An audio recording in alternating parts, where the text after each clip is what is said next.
Hello again, Pokemon fans. I am Jeff of TheGameCapital and TheGameCapital.com, your one-stop shop for all your Pokemon and other trading card game needs. Today we're going to take a look at a Unified Minds build and battle box, also called a pre-release kit to some because it's what you get at pre-release. And speaking of pre-releases, we at TheGameCapital in De Pere, Wisconsin, just outside Green Bay, 2 hours north of Milwaukee, we have 11 pre-releases scheduled for Unified Minds. First one being Friday night going into Saturday at midnight. And then we also have 1, 3, and 5 p.m. Saturday the 20th, 1 and 3 p.m. on Sunday the 21st, 4 and 6 p.m. on Thursday, July 25th, I think that is. Saturday, July 27th, we've got them at 1 and 3 p.m. And then we have it at 4 p.m. on July 28th, following the Swiss rounds of our next Pokemon League Cup.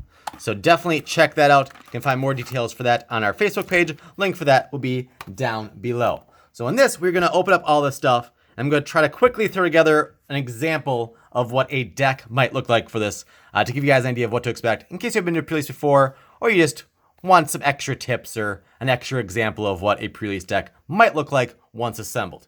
Now, if you're a terrible deck builder, I suggest you just simply take this and add 17 energies that match, the Pokemon types and energy requirements that are in this. As this is basically a mini deck on its own, and you use the 4 booster packs that are included to try to enhance this. And I'm not going to read through this, but just so you guys just be complete, show you what's all on here. Great minds work in unity. All this good stuff close so you can pause and read at your leisure if you so choose.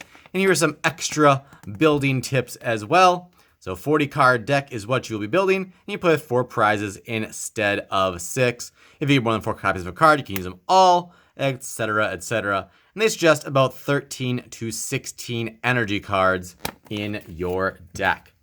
All right, so first, let's open up our evolution pack is what they call this. Not being confused with the evolutions set. I have a sneeze coming, and then it's gone. All right, so our promo for this kit is Tapu Fini, which I believe is the most desired promo you can get from this, mainly because that second attack, Nature Wave. If your opponent has any Ultra Beasts in play, this attack can be used for a single colorless energy. So you have any 1 energy attached, you can do the attack for 100 damage, which, if they're weak, it does 200 for 1 energy with a basic Pokemon. So if Blacephalon GX, or Babycephalon for that matter, runs rampant in your area, this would probably be a decent tech for you, to say the least. That's promo SM203. All right, let's set that down for now. And let's burn through this evolution pack. So we got Professor Elm's Lecture, Looker, Lily, Pokemon Communication, Shroomish, and Breloom. We've got Fungus times 3, Amoonguss times 2, Bugcatcher, draw 2 cards, flip a coin. If heads, draw 2 more cards. A Cynthia, so she's making an appearance in the 3rd straight set of build and battle boxes. She won't be in every one, I assume, but it's definitely a trainer / supporter that they're throwing in a lot of procs to make it pretty easy to get these days. We got How, another Pokemon Communication, U-Turn board, just kind of a new version of Escape board. Doesn't work though for treating a sleep Pokemon. Autono Hearing ability. Once during your turn, if this Pokemon is your active Pokemon, you may draw a card. Not too bad. And Drain Slap does 30 and heals 30. It's actually not bad, like in the earliest stages of a pre-release game, because you're getting extra draw, and if they can't hit hard enough, you're healing at least partially each turn as well. Then we've got Snorunt times 3 and Frostlast times 2 with Spiteful Sigh, which can do up to 140 damage, but they only have 10 hit points left. But still not bad in pre-release, because most things you face won't have more than 140. So even if you have a guaranteed knockout return for them coming back at you, you're still taking out whatever their threat is, probably, if you're pushing that out. So we've got a Water and Grass, although the only grass requirements is on the Breloom. Fungus, colorless requirements, but you probably still want the Shroomish Breloom just so you have an extra Pokemon Spore because of that Bursting Spores ability. Whenever you play a Pokemon that has Spore attack from your hand during your turn, you may leave your opponent's active Pokemon asleep and poisoned, and then Venoshock does 70 extra if the opponent's active is poisoned. So it can do 90 for 2. Breloom itself, not super amazing. If they're asleep, can do 120 for 1. We'll see the packs pull, but I got some ideas already of what we might be swapping in and out here, depending on how things go. So we shall see. So on to the packs. And if you want to see more packs, if you didn't already see it, check out our booster box opening from yesterday. I will give a slight spoiler and say that our pull rates on that individual box wasn't all that great, unfortunately. That should not be par for the course, but just bear that in mind. And oh man, I'm already blanking. Was it 4, 2, and then this is the energy? Is that right? So we got a Water Energy, Dwebble, Muna, I'm never sure. Pikachu with Mealtime, Bidoof. Is he like fishing for a berry there? I don't know. Tackle and Hyperfane, Cosmog, another Audino, Yanmega, Jinx, flip a coin if head's paralyzed, ensure you remove 1 damage counter from your Pokemon to another of your Pokemon. Just kind of reading some of the attacks as well, just kind of get an idea of what might go in the deck. Reverse Why Not with Peppy Pick. Once in your turn, flip a coin of heads, choose a random card from your opponent's hand, reveal it, shuffle it into their deck. And then we got a Steelix for the rare. Attach 2 fighting energy cards from your discard pile to this Pokemon. Gigaton Shake, 220. Can't attack on your next turn. 170 HP though, stage 1. But still probably find its way into the deck. So just remind myself what we got here. So looking for Spore. And so Water Grass Spore. Water Grass Spore. Or Carlos, obviously. And none of those are probably going to make the cut. Water Grass Spore. All right. On to the second pack. Audino might get in just to increase consistency by having more than 1 copy. But we shall see. We shall see. So 4, 2, front 1 to the frontmost. Got a Darkness Energy. Hoot Hoot with Air Slash, Carablast, Honedge, Lucky Find. Search your deck for an item card, put in your hand. Not terrible. Pikachu, so there's 2 Pikachus in this set. So there's Tail Whip and Electric Ball. P-Dove with Glide and Flap. Another U-turn board, so retreat cost is 1 less. If this is discarded, put it into your hand instead. I guess that's a possibility. Caracosta is water, but uses fighting. So that won't probably make it. Great Potion, we don't have any GXs yet at least. Slackoth, during your opponent's next turn, if they attach an energy card to the defending Pokemon, their turn ends. Interesting. Energy card from their hand to the defending, so they can still attach to bench. And a Honchkrow with Sharpshooting and Dark Cutter. So nothing going just yet. Hopefully we can find something nice and good and shiny and awesome. I hope. 4 and 2. Electric Energy. Cottonee draws a card. What? We've got 2 Cottonees back to back? That is unusual. 2 Cottonees, 1 pack, and they're the same, not reverse. I'm confused. All right. Another Snorunt that might make it, especially if I find another Frostlass. Tynamo. Generate Electricity. Metatite with Spirited Headbutt. Does 40 for 1, but can't use it during next turn. Still not too bad. Missy's Favor. Search your deck for the 3 supporter cards. Add them to your hand. That could make it. Noctowl. Blindside. Attack does 60 damage to one of your opponent's Pokemon that has any damage counters on it. And Slashing Claw does 60. We got a Noctowl or Hoot Hoot already. I guess maybe, but Caracosta again. Wimpy Wimpod with Sand Attack. And Escavalier with Discerning Spear. All right. Last pack, last chance for glory. Give me something here, please. Okay, we got something. White coat, and I saw the edge of something already. Something ultra rare. Hopefully it's ultra awesome as well.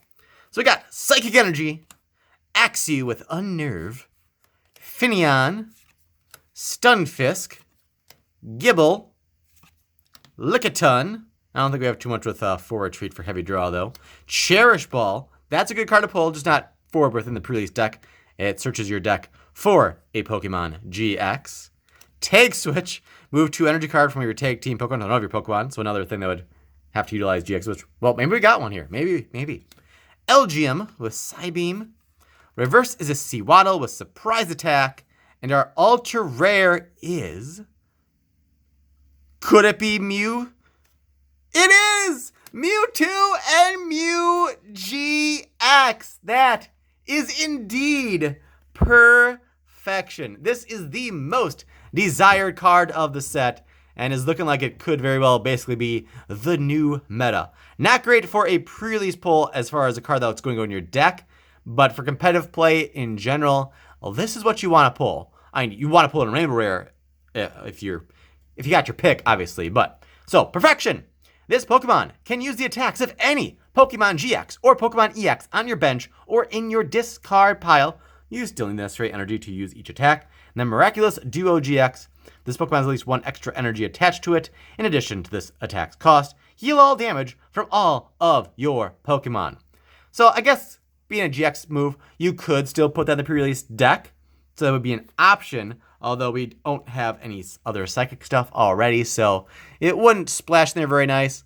But maybe late game, like say your opponent has 1 prize left, if you have him in play, push him out, and he can absorb some hits, and then hopefully you have something else set up where you can retreat this to send it out. So this would be something that you could put in this pre-release deck. But I remember telling me didn't pull it as far as pre-release deck construction is concerned. And remember I said before, if you're bad deck building or you just want to simplify things, just take this and add energy. Because even once you open the packs, this is what I set aside as stuff we could maybe add. So very minimal. Very minimal. We did not really get any worthwhile water and grass types. So, yeah. So I'd probably throw the Misty's Favor in there because we do have 1, 2, 3, 4, 5, 6. There's 6 supporter cards, so throwing a Misty in there to give yourself support for the 3 following turns that you can actually do to benefit yourself within those turns. Not too shabby. Without an initial Frostlass, going 4-2 doesn't seem necessary, so the Snorunt, I'm not going to put in there. What are our retreat costs? 1, 1, 1. Amoonguss is 2. Breloom is 2. So, I mean, you could put both these trainers in just to improve things. If that goes away, you get it back, but having 2 in there makes it more likely to get one early-ish in the game. So, Hearing, draw a card if active. 1, 2, so I got 25 here. If we add Audino straight up, we're at 26. Bugcatcher I want to keep. I don't know if I'd pull anything else. Like, you might just go with these 26 then, and then add 14 energy. Almost all water, maybe like 10 water, 4 grass, just so Breloom has a chance to potentially attack. I was hoping to pull was the new Stadium card, that if an opponent's Pokemon, well, if any Pokemon plays asleep, they need to flip double heads, 2 coins, both heads, to wake up. If you get that, especially if you get like 2 of them in the packs, then this stuff gets really amazing, because you put them asleep and you drop a Fungus to the bench, or and you evolve to Breloom because they have the Spore attacks. That makes Pre-Dawn Strike much more likely to do 120, and Amoonguss is going to be doing 90, and they'll be asleep and taking poison damage, so it just works a lot better if you can greatly increase the chances of them staying asleep once you put them to sleep. So you could possibly find other stuff in the packs to like switch some types. Maybe you want to ditch the Spore lineup, keep a little bit of water, and then go with a different type. There's always different options, but more often than not, when you play in a pre-release, you're going to start with this evolution pack, and you'll maybe be able to add in a few cards. If we pull the Snort and a Frostlass, then we could probably go with a 4-3 Frostlass. Maybe then we take out the Breloom, the 1-1 Breloom line, maybe, and just go straight water. But that just, so I'll show you guys an example of what a pre-release deck could look like and what to expect if you're entering one. But like I said, if building the deck intimidates you, you can still just open it up, take the evolution pack, add 17 appropriate energy to it, and it will still be a serviceable deck as far as pre-release is concerned. And you should still be able to have some semi-competitive matches. If this was a different GX we pulled that, you know, can do things on its own more so and like attack more than once, obviously, a lot of people will just take the GX and add 39 energy and just run with that and hope that they can just sweep through their Pokemon before they can knock out their one and only Pokemon. They might mulligan like 10 to 15 times in the process before the game starts, but that's another story. But hopefully this video was helpful to you. And again, we will have pre-release events July 20th through the 28th at the Game Capital in De Pere, Wisconsin, just outside Green Bay. We also have a Pokemon League Cup on July 28th. You can find more details for those events and much, much more on our Facebook page, The Game Capital. Link for that is down below, as well as our Twitter, our Instagram, our Discord, our Twitch, which is The Game Capital. Sorry, twitch.tv/TheGameCapital, which I have not been on there for a few weeks now because I've been just so busy working on various things that are a little bit hush-hush at the moment, but hopefully we'll have some big things coming in the months ahead. It's nothing that's going to happen tomorrow, but we're working on some stuff. That's all I'll say at this time, but hopefully you found this helpful, and if you did, or if you didn't, I'd still appreciate if you subscribe if you're not already. Rock smash that like button, visit TheGameCapital.com for your Pokemon card and other TCG needs, and I'll see you next time, whenever and wherever that may be.